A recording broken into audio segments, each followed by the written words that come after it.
Oke, cek satu dua. Selamat datang di podcast Environment di mana pria-pria matang bahas tentang lingkungan. Oke, di sini kita kehadiran dua bintang tamu ya, dua teman-teman aku yang bisa kasih pandangan kepada kita terkait dengan isu-isu lingkungan yang tengah happening saat ini. Thank you teman-teman aku, Salman. Thank you, Aki, bro. udah Terima datang kasih di atas podcast undangannya. aku ya. Undang kita di podcast Environment. Keren banget. Iya, karena podcast ini khusus untuk pria-pria matang yang bahas tentang lingkungan. Jadi teman-teman adalah pria-pria matang yang bisa bahas tentang lingkungan. Oke, thank you, bro. Oke, mungkin kita awalin dulu ya. Kayak gimana sih teman-teman ngasih pandangan teman-teman terkait dengan isu apa sih yang tengah happening di Indonesia ya khususnya terkait dengan isu lingkungan gitu. Isu lingkungan ya mungkin kalau yang sekarang lagi happening itu terkait dengan itu pertambangan nikel di Raja Ampat Papua ya. Betul banget. Nah, jadi isu tambang jadi bahasan kita di podcast ini. Nah, menarik banget tuh Rehat. Nah, jadi isu tambang itu kan menjadi isu yang paling laris di Indonesia karena Iya benar. Nah, karena Indonesia itu kita tahu banyak potensi alamnya. Nah, tapi ternyata Indonesia itu tambangnya nggak sehitam putih itu karena ada sisi yang nggak kita ketahui tapi wajib banget buat kita tahu. Nah, itu tugas teman-teman untuk ngejelasin ke kita nih terkait dengan isu lingkungan yang tengah happening saat ini. Oke, mungkin kita awalin dari segmentasi satu dulu ya. Pertanyaan pertama, gimana sih kondisi existing dari pertambangan yang ada di Indonesia saat ini? Mungkin boleh dari Salman dulu nanti, terus nanti baru ke Hati. Oke, mungkin ke Salman dulu nih. Oke, jadi gini Ren, ternyata sektor pertambangan ini tuh jadi salah satu sektor yang menopang perekonomian Indonesia. Nah, kita bisa ambil contoh di tahun 2024 aja, itu sekitar 12% dari kontribusi ke PDB itu tuh berasal dari sektor pertambangan. 12% dari PDB itu bukan angka yang kecil gak sih? Iya, tapi kita jangan ngelihat kesananya, tapi kita ngelihat dari aspek lingkungannya karena pertambangan itu tuh banyak dampak negatifnya lah, terutama terkait dengan deforestasi lahan. Nah, menurut data dari Walhi ya ini pada tahun 2024 saja 6,69 juta hektar lahan di Indonesia itu termasuk dengan hutan itu udah terkena dampak dari aktivitas pertambangan. Itu tuh baru yang legal, belum yang ilegal yang itu tuh bisa terdampak di semua wilayah gitu. Oke, mungkin boleh dari Hati nih ngasih perspektif dengan isu tambang yang udah dibahas Salman tadi, mungkin boleh lebih diperjelas lagi. Oke, tadi kan Salman ngebahas tentang isu tambang. Nah, salah satu tambang itu kan hasilnya adalah batu bara. Nah, yang perlu kita tahu itu Indonesia ternyata negara dengan pengekspor tambang terbesar kedua di dunia. Kedua? Iya, kedua di dunia. Jadi berdasarkan data BPS nih di tahun 2024 Indonesia itu ngekspor batu bara sekitar 405 lebih juta ton ke seluruh negara-negara yang ada di dunia. Jadi bisa disimpulin Indonesia ini sebagai lumbung ketersediaan bahan-bahan tambang di seluruh dunia ini ya, salah satu top 3 dong. Iya, bisa dibilang itu. Tapi kita juga nggak menutup mata bahwa di saat yang sama produsen tambang-tambang itu juga menghasilkan dampak-dampak yang buruk pada lingkungan seperti krisis air, krisis lingkungan, dan juga sampai ke perubahan iklim yang tidak menentu di mana kita melihat yang justru musim kemarau justru masih hujan. Nah, itu kita nggak bisa menutup mata karena ada dampak dari proses tambang itu sendiri. Bahaya sih. Oke, mungkin berarti bisa disimpulin ya, di satu sisi dia ngasilin dampak fiskal ya. Ya dampak fiskal 12% bukan hal yang kecil dong. Iya. Tapi di satu sisi dia korbanin aspek-aspek lingkungan yang justru lebih mahal dari aspek yang udah dikorbanin tadi. Betul. Oke, ini penjelasan udah mulai detail banget, udah mulai rinci, udah mulai Panas kena ya, udah mulai kena nih. Nah, Oke, mungkin kita bisa perdalam lagi 5 pertanyaan lagi, aman lah ya? aman. Oke, terkait dengan gimana sih situasi di lapangan terkait dengan eksistensi tambang di Indonesia, mengingatkan tambang di Indonesia itu bukan yang seperti di Raja Ampat kemarin, bukan cuma itu doang, tapi dia tersebar dari Sabang sampai Merauke. Jadi mungkin aku mau nanya terkait dengan gimana sih kondisi faktualnya, data-datanya, ataupun informasi penting yang perlu kita ketahui nih terkait dengan kondisi existing tambangnya. Mungkin boleh disikat Hati. Ya, aku sempat lihat beberapa laporan dari Jaringan Advokasi Pertambangan dan juga BPK. Jadi kalau dari Jatam itu sendiri, berdasarkan citra satelit mereka di tahun 2020, itu ada sekitar 3 ribuan bekas lubang tambang yang dimana itu nggak hanya membahayakan lingkungan, tetapi juga membahayakan manusia yang ada di sekitar galian bekas tambang itu sendiri. Nggak hanya itu, di Kalimantan Barat ada sekitar 1.300-an, di Kalimantan Timur ada sekitar 800-an galian bekas tambang yang dimana itu memakan korban jiwa, dan banyak korban jiwanya itu berasal dari anak-anak yang main di sekitar galian bekas tambang tersebut. Ya, mungkin Parah gimana juga ya. Iya, karena itu kan bekas galian tambang. Iya. Bekas galian tambang itu kan dalam ya, Iya. yang kita tahu. Berarti itu gak ada mitigasi, gak ada pengatasan dari pihak. Nah, Iya. Nah, kalau itu yang aku lihat di BPK sendiri itu kan juga melihat ada galian bekas tambang itu. Nah, mereka itu melihat galian bekas tambang itu muncul karena perusahaan itu nggak tanggung jawab untuk memperbaiki atau memulihkan galian bekas tambangnya mereka setelah izin perusahaan mereka itu habis atau setelah izin perusahaan mereka itu dicabut. Jadi karena hasil ketidakbertanggungjawaban dari perusahaan-perusahaan yang ada, Indonesia atau negara kita sendiri itu memakan banyak biaya untuk memulihkan lahan-lahan yang ada sekitar 3.000-an hektar. Dan tahu gak, ironisnya tuh ternyata itu tuh berasal dari pertambangan yang izinnya tuh ilegal. Legal maksudnya. Jadi ibaratnya yang legal nih bermasalah nih. Nah iya itu. Apalagi yang ilegal dong. Nah itu yang jadi PR sekarang itu. Gimana pemerintah itu mengawasi pertambangan Indonesia tuh gimana sampai bisa muncul kayak yang disebutin sama Haki tadi. Itu tuh yang legal. Belum tentu yang ilegal kan nggak tahu kita. Tapi mungkin agak potongnya. Jadi aku tuh lahir di Bangka Belitung ya. Jadi Bangka Belitung itu adalah salah satu penghasil tambang. Kalau teman-teman tahu timah, itu asalnya dari Bangka Belitung. Jadi di daerah aku tuh itu kubangannya emang benar-benar ditinggalin. Jadi ada satu PT itu sebenarnya ilegal. Bukan ilegal, legal kan? PT timah itu legal. Tapi mereka ninggalin kubangan bekas tambang mereka. Jadi kalau teman-teman tahu, kalau kubangan itu kan kalau lama kan dia jadi kayak hijau-hijau gitu. Iya betul. Ini bukan cuma hijau-hijau, dia tuh bisa ganti warna karena dia tuh punya zat polutan gitu loh. Dia bisa jadi warna merah, warna biru, dan yang pastinya ekosistem di sekitar lingkungannya tuh terdampak banget. Itu bahkan nggak ada tumbuhan yang tumbuh gitu. Jadi itu ibaratnya cuma kubangan doang. Gimana pemerintah? Pengawasan pemerintah di mana? Oke, ini kita udah dapat informasinya detail banget ya terkait dengan kondisi faktual yang cukup memprihatinkan. Tadi seperti fenomena kubangan bekas tambang itu yang sebenarnya nggak ditanggung jawabin oleh pihak pengelola tambang, plus pemerintahnya juga kayak seakan tidak mengawasi seperti itu, tidak memandang ini sebagai suatu permasalahan serius. Mungkin ini bisa diperjelas lagi di pertanyaan ketiga ya, berkaitan dengan hilirisasi. Hilirisasi. Jadi yang teman-teman perlu tahu bahwasanya kita tadi ekspor tambang tuh gede-gedean ya, tapi kebanyakan ekspor tambang kita tuh adalah ekspor tambang mentah. Jadi kita belum bisa ngelola itu jadi sesuatu yang bisa bernilai lebih dibandingkan bahan mentah tadi. Jadi pemerintah bosan nih aspek hilirisasi di mana bahan-bahan tambang tersebut itu mau dibikin jadi sesuatu yang lebih bervalue lewat ya kayak mobil listrik gitu. Ya kan sekarang mahal banget ya mobil listrik yang ada di Indonesia. Mungkin teman-teman boleh kasih tanggapan ya terkait dengan aspek ini. Sebenarnya ya kalau menurutku konsep hilirisasi itu tuh udah bagus gitu asal dijalankan dengan serius. Jangan sampai kayak mengubah kerusakan yang ada di hutan ke pabrik. Masalahnya yang terjadi sekarang itu banyak smelter nikel di Sulawesi bahkan di Maluku itu tuh menjadikan batu bara itu sebagai bahan operasionalnya. Jadi di mana gitu konsep clean energinya itu? Oke, mungkin Ki boleh kasih tanggapan Ki? Nah, mendukung pendapatnya Salman ya. Jadi tadi kan Rehan sempat membahas tentang hilirisasi. Nah, yang menjadi penting itu hilirisasi itu juga butuh infrastruktur. Infrastruktur bisa jalan, bisa pelabuhan, air, listrik. Nah, yang menjadi penting itu infrastrukturnya. Nah, yang menjadi masalah adalah terkadang hilirisasi yang ada itu mengorbankan kepentingan masyarakat. Jadinya hilirisasi yang digaung-gaungkan itu buat kesejahteraan masyarakat bukan menjadi berkah tetapi menjadi beban bagi masyarakat itu sendiri.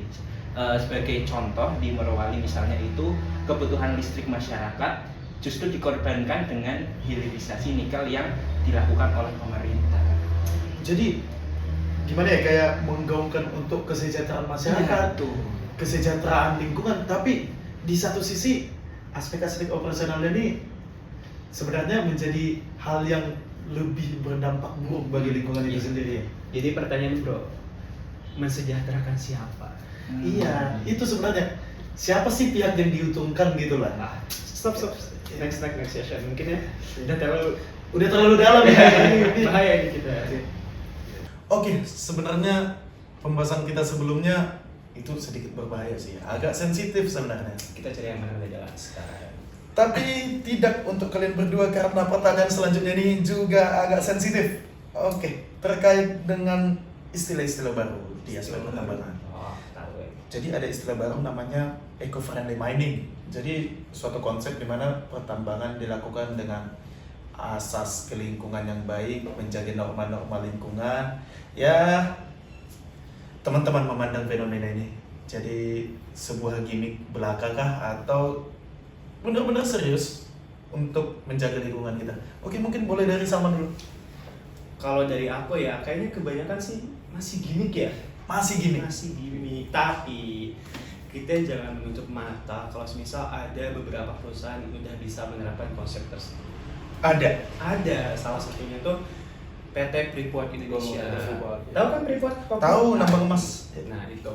Nah berdasarkan dari apa yang aku baca kemarin di salah satu portal berita ya, itu Direktur Presiden dari PT Freeport itu Pak Tony Wenas bilang kalau misal mereka tuh udah mulai merubah transportasi yang biasa mereka gunakan untuk mengangkut biji tambang tersebut dari yang awalnya truk besar yang berbahan dasar batu bara dan juga diesel yang udah kita tahu lah itu tuh udah punya banyak dampak negatif ke lingkungan kayak polusi dan lain-lain, dan mereka tuh sekarang udah bisa mengubah ke kendaraan listrik, contohnya itu kereta listrik bawah tanah yang bisa mengangkut sekitar 110.000 biji tambang setiap harinya, dan katanya itu kendaraan listrik itu bisa mengurangi emisi CO2 dari pertambangan tersebut sekitar 80% setiap tahunnya, dan itu tuh menurutku ya merupakan salah satu bentuk nyata dari bagaimana perusahaan meminimalisasi dampak negatif dari apa yang mereka sebabkan pertambangan tersebut lah, istilahnya kayak gitu. Berarti dia bisa dibilang membantu di aspek operasional ya? Iya betul. Oke, mungkin boleh geser ke Haki, bisa kasih pandangannya?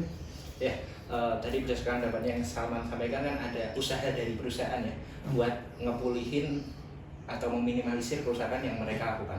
Tapi kita perlu hati-hati kalau itu adalah sebuah upaya greenwashing. Jadi greenwashing itu adalah di mana di depan mereka mengupayakan pemulihan, perbaikan, tapi di belakang justru mereka menjadikan pemulihan dan perbaikan itu untuk topeng. Padahal di belakangnya operasionalisasinya lebih parah. Misalkan kita ambil contoh, ada suatu perusahaan nih nerapin corporate social responsibility atau CSR, di mana mereka itu mengupayakan program menanam pohon, namun mereka dalam operasionalisasi perusahaan mereka itu sendiri itu kan juga menebang banyak pohon untuk operasionalisasi perusahaan mereka sendiri. Nah, ini yang menjadi dilema nih untuk masyarakat sendiri juga, bagaimana komitmen dari perusahaan-perusahaan itu dalam menjalankan bisnis mereka gitu. Iya sih, ini sebenarnya nggak asing sebenarnya, karena itu kan sebagai suatu, ya teman-teman tahu ya, kayak event-event simbolis penanaman pohon itu jadi sesuatu yang paling sering dilakukan oleh perusahaan. Jadi ini padahal mereka dalangnya ya sebenarnya. Iya, ini sebenarnya agak berbahaya teman-teman. Jadi agak gimana ya? Berarti ada dua sisi ini sebenarnya ya. Jadi teman-teman, kalau kalian tahu event-event penanaman pohon itu sepertinya bernada-nada simbolis sepertinya ya. Bernada-nada formalitas lah. Mungkin biar nggak kelihatan terlalu rusak mungkin ya. Iya, betul. Oke, sebenarnya kita udah bicara banyak ya terkait dengan aspek pertambangan ini. Masalahnya kita bahas dari tadi, masalahnya begitu kompleks, masalah kubangan tambang lah tadi yang udah kita bahas. Tapi kurang afdol kalau kita nggak bahas suatu solusi terkait dengan permasalahan ini gitu loh. Mau dihentiin atau mau digimanain, itu mungkin boleh Salman kasih rekomendasi ataupun solusi gitu. Kalau menurutku ya, kalau untuk dihentiin itu agak utopis ya, agak mustahil ya, karena kita tidak bisa menutup mata kalau kita tuh masih butuh sumber daya yang berasal dari tambang, entah itu untuk pembangunan, transisi energi, dan simpelnya handphone yang biasa kita gunain itu tuh dari tambang. Oke. Jadi HP yang kita pakai rekam ini Iya, dari tambang. dari tambang. Tapi ada nih yang bisa kita lakuin sebagai suatu bentuk pertanggungjawaban atau cara meminimalisasi hal tersebut, yaitu terkait dengan sistem perizinan dan sistem pengawasannya. Nah, contohnya nih di Australia. Jadi ada salah satu perusahaan pertambangan yaitu Mineral Research atau MITRES, di mana mereka tuh bekerja sama dengan Dendra System untuk melihat potensi kerusakan yang ditimbulkan dari hasil pertambangan tersebut. Nah, jadi lewat kolaborasi antar dua unit ini, mereka tuh melihat kerusakan mana aja sih yang ada, terus bagaimana cara mereka merehabilitasi lahan yang udah sedikit hancur itu. Nah, mereka tuh pakai suatu teknologi canggih di mana menggunakan citra satelit dan machine learning untuk melihat sejauh mana sih kerusakan dan daerah mana aja sih yang bisa ditumbuhi pohon lagi gitu, direhabilitasi lah. Terus dari hasil teknologi itu sekitar 14.000 hektar lahan udah bisa mereka kembalikan gitu. Terus nah itu menurutku jadi salah satu cara yang bisa dilakukan oleh pemerintah ataupun perusahaan-perusahaan pertambangan untuk meminimalisasi lah dampak dari pertambangan yang udah mereka lakuin sebelum-sebelumnya. Kalau aku itu simpelnya. Oke. Mungkin dari Haki boleh? Ya, kalau dari aku setuju banget sih sama beratnya Salman ya. Cuman yang menjadi penting itu keterlibatan masyarakat harus berkuat lagi. Yang seringkali terjadi itu izin tambang sudah diberikan nih, tapi masyarakat belum tahu, tiba-tiba udah jalan aja itu tambangnya. Nah ini juga jalan sama prinsip FPIC yang diatur dalam Undang-Undang Nomor 32 Tahun 2009 tentang pengelolaan dan pelindungan lingkungan, di mana di peraturan tersebut masyarakat itu harus dilibatkan, partisipasinya harus diberikan informasi mengenai operasionalisasi yang akan dilakukan, iya, dan juga yang menjadi penting itu adalah AMDAL itu masyarakat juga dilibatkan. Nah, yang menjadi perhatian itu adalah ketika masyarakat itu tiba-tiba ya seperti yang tadi aku jelaskan di awal, tiba-tiba tanahnya udah dikasih izin tambang, sedangkan mereka itu nggak tahu. Yang menjadi penting itu masyarakat itu harus tahu, ngerti, paham, dan mereka itu setuju memberikan lahannya. Nggak tiba-tiba udah jalan, udah beroperasionalisasi, dan masyarakat itu hanya melihat. Jangan sampai fenomena tambangnya udah dipatokin aja, udah betul. mulai kayak main gusur, main Itu kayak sebuah kebiasaan di suatu negara nggak sih? Iya, itu aduh nanti bicara lain lah. Oke, sekarang kita masuk di segmentasi terakhir mengenai peran kita sebagai generasi muda harus gimana gitu. Jadi kita sebagai anak muda ya, terkhususnya yang mempelajari terkait dengan aspek manajemen lingkungan, ya kita udah tahu lah fenomena yang happening terkait dengan lingkungan kita gitu, apalagi di Indonesia. Nah, tapi ada fenomena yang sedikit unik nih, dimana kita nih, generasi muda nih kadang bisa menanggapi aspek seperti ini hanya di media sosial doang. Kita hanya bisa ngasih komentar, kita hanya ya nggak ngasih solusi, nggak ngasih aksi nyata gitu. Kira-kira positioning kita nih dalam aspek ini, peran kita gimana nih sebagai generasi muda? Oke, jadi sebagai Gen Z lah kita sebutnya, kita tuh punya peran penting banget nih. Salah satunya jadi konsumen yang kritis. Jadi kan kita tuh udah tahu nih dampak apa aja yang ditimbulkan dari aktivitas-aktivitas kita. Kalau kita ngomongin tentang pertambangan, kita tahu lah dampak negatif apa aja yang berasal dari pertambangan. Nah, kita tuh harus jadi konsumen yang kritis, dimana kita tuh coba meminimalisasi menggunakan perabotan, menggunakan barang-barang atau mengkonsumsi hasil-hasil dari pertambangan itu yang udah berdampak jelek. Terus kita juga sebagai GZ misalnya ikut kampanye-kampanye publik terkait dengan pencegahan kerusakan alam atau semisal terkait dengan menyuarakan pembangunan berkelanjutan sesuai dengan prinsip SDGs. Kemudian gitu kan sebagai GZ udah banyak yang jago nih terkait dengan editing atau semisal terkait dengan dunia maya gitu ya. Coba kita bisa menyuarakan suara-suara kita dengan lebih lantang di sana. Kita mencoba mengajak orang lain di luar diri kita untuk peduli terhadap lingkungan, terhadap apa yang terjadi, terutama terkait dengan bagaimana sih cara kita untuk meminimalisasi lah dampak dari pertambangan atau dampak dari kerusakan lingkungan yang ada. Aku sih segitu aja sih. Oke, mungkin boleh ke Hakim. Kalau dari aku, kita jangan takut buat belajar sih, karena memang dunia pertambangan itu rumit ya, tapi bukan berarti kita nggak bisa memahami dunia pertambangan itu sendiri. Karena kalau kita belajar, kita akan semakin tahu, semakin paham, dan nantinya ke depannya perusahaan dan pejabat publik yang memang ada curang-curang seperti itu akan berkurang, karena kita kan tahu, kita paham apa yang mereka lakukan. Nah mungkin dari cara bagaimana kita tahu dan paham, kita bisa ikut diskusi publik, kita bisa ikut menonton video dokumenter mengenai perusahaan atau dan tambang dan lain sebagainya, atau juga kita bisa riset kecil-kecilan melalui membaca berita atau membaca jurnal. Seperti itu sih kalau dari aku. Oke, kajian yang sangat menarik pada hari ini mengenai aspek pertambangan dan dampaknya terhadap lingkungan. Thank you Bro Salman, Thank you ya. thank you Bro Hakim Terima kasih ya, atas diskusinya di podcast Environment, di mana pria-pria matang membahas terkait dengan aspek lingkungan. Oke, see you in the next podcast.